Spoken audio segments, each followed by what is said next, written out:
Benny the Panther, ang Little Commander na gagamitin natin. Ang special skill nito ay magsusumon siya ng crit every battle round. Natutulong sa mga hero natin sa pakikipaglaban. At yung mga creeps ay nag-a-upgrade na pwedeng maging lord sa late game.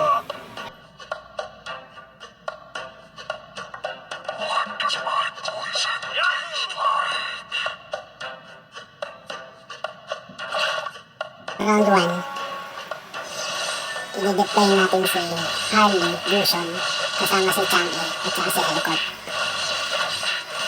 Makakabutay ng dalawang mage, dalawang assassin, at dalawang venom kung pinagsama-sama itong apat na hero nito. Panalo tayo.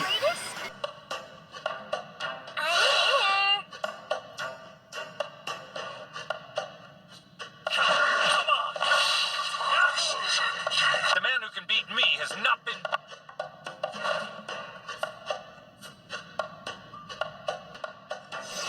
Battle round 2. Same hero pa rin yung gamit natin, pero nakapag-upgrade na yung Elcott.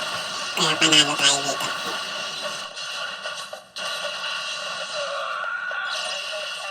How many swords I have? Perfect execution. Just trying to keep up with you. Battle round 3. Automatic win tayo. Kasi hindi nagbaba ng hero yung kalaban. Isa yun sa mga technique ng Magic Chess player. Magpapatalo sa early game para sila ang unang makapili ng item sa pick backstage na susunod na dito sa round. Dito sa pick box, makakakuha ang mga player ng item o hero. Pero mauuna mamili yung mga may pinakamababa ang life count. Kaya maraming nagpapatalo sa early round para sila ang makakuha ng magandang item. Dahil wala ng item ang natira sa atin dito sa pick box, si Clint na lang ang pipiliin natin na may 5 gold value pag binenta natin mamaya. Which way is home? You can't catch me. Rock likes sleeping.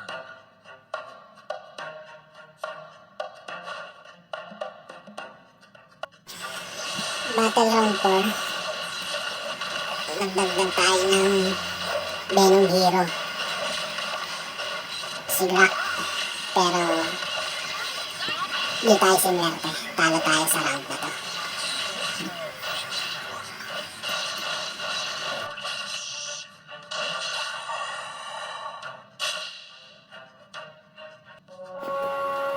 Battle round 5, nagdagdag ulit tayo ng hero si Saber. Kaya lang, yung Little Commander na gamit ng kalaban, may special skill na nagsusumon. Tapos, meron na rin siyang 3-star hero, yung Mia.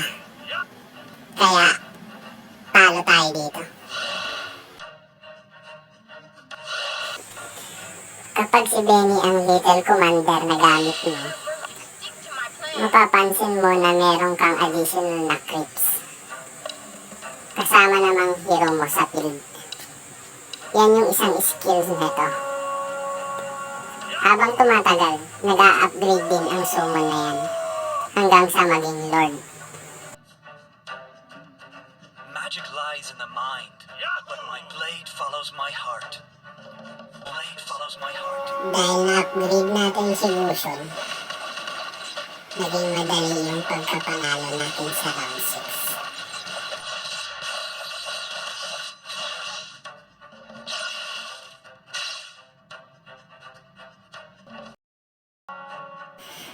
Nakatulong si Assassin Karina at yung Dragon Altar ng Kadi hero natin kay Chang para manalo tayo dito sa Battle Round 7.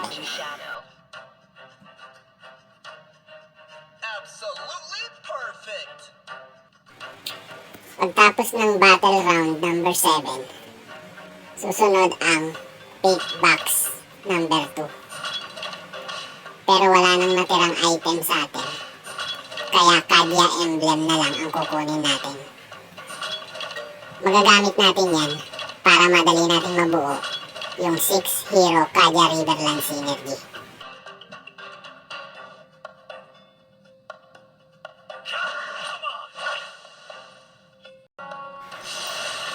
Battle round 8.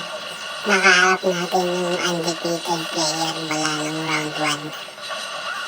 Pero dahil sa Kadya emblem na naibigay natin kay Lucian, nakatingin ng unang defeat itong undefeated player na to.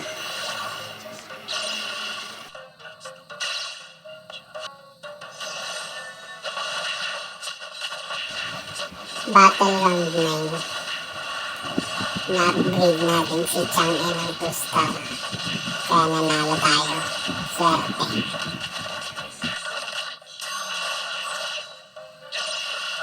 In order to fill it again.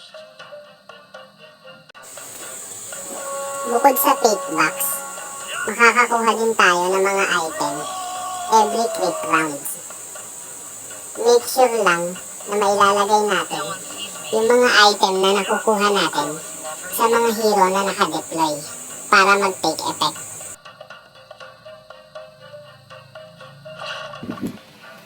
Nakakuha tayo ng blade armor na nilagay natin kay Akai at ng venom emblem na nilagay natin kay Chang'e dun sa crit round number 3.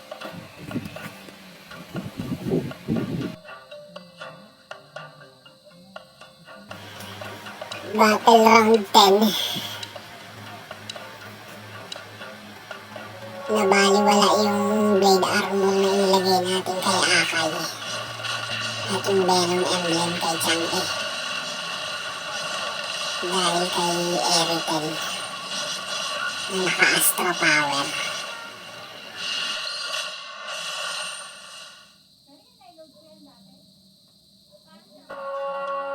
Sa battle round 11, idadagdag na natin si Galeric para makompleto yung hero guardian natin. Si Akai, si Grak, tsaka si Galeric. There is no coincidence in the world.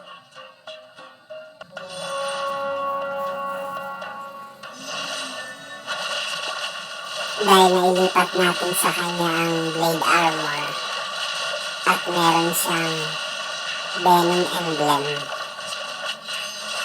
si Chang'e ang bumuhat dito sa round 12. Perfect. Looks like we need Pagkatapos ng round 12,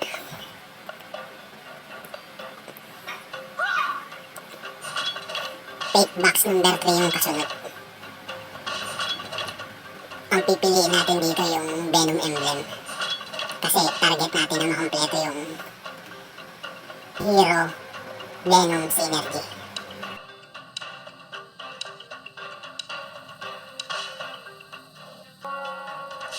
Battle round 13. Dalawang 3-star hero yung kalaban natin dito. Si Saber at si Nana. At yung gamit ng little commander na si Bercy, may reviving skill pa yan. Kaya talo tayo sa round na to.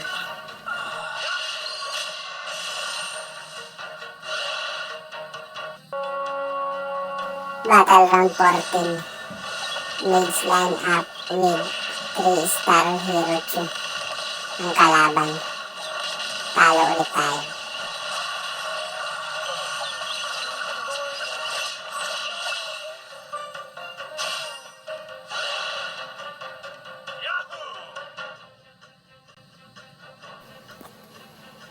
Crips round. Bubuhay na natin yung the future Kadya, Riverland, Nothing line scares up. me. Not even death. I-deploy natin si Louie at si Zilong. Kapalit ni Deleric at ni Drak.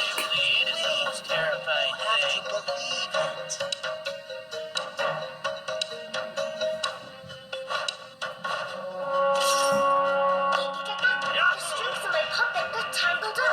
Can you help me with that? To the hidden blade, all life is equal. Battle round 15.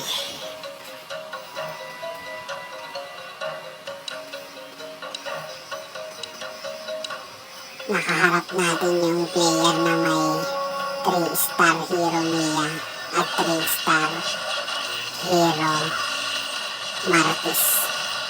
Pero dahil kay Zilong, panalo tayo.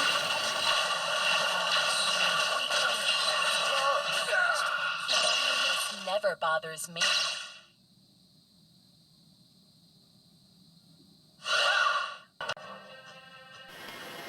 Preparation para sa battle round 16.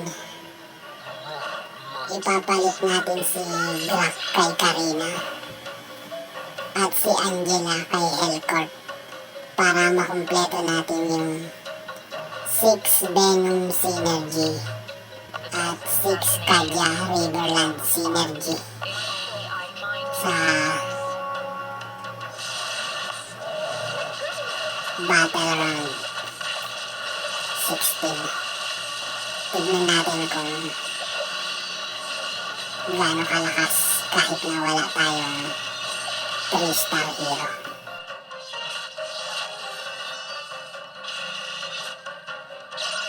Scares me. Not even death.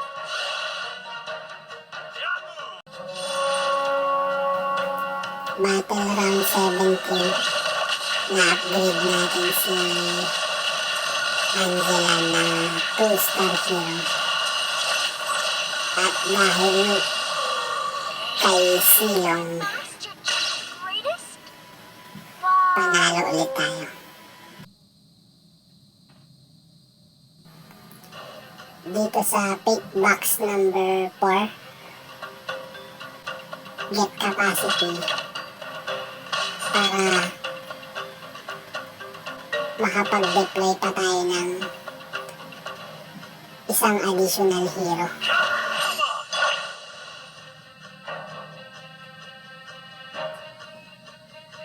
The best Idadagdag assassination natin comes in the si form of art. Karina sa mga hero natin dahil nakakuha tayo ng get capacity dun sa nakaraang pick His box. little angel, but I can't fly.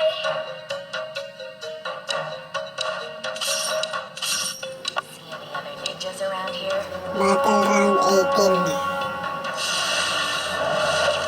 Nanalo tayo ng hindi nababawasan yung buhay ni Zilong.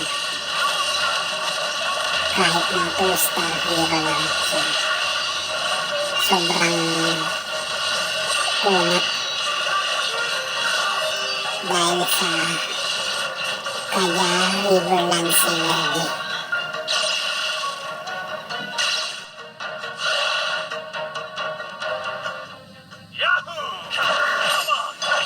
Preparation sa final round. Na-upgrade natin si Drak sa 2-star. Tapos palitan natin si Karina ng Hanabi.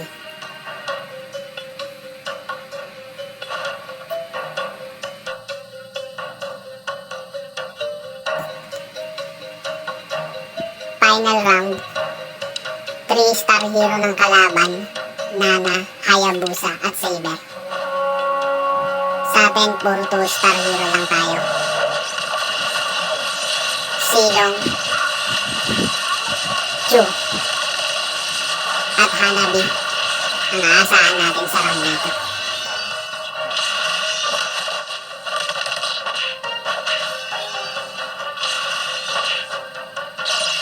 Ninjas around here? Nanalo tayo mga ka-magic. Hindi natin kailangan ng 3-star hero para manalo. Hindi rin tayo gumamit ng mga trick sa early game. Synergy Lineup Hero.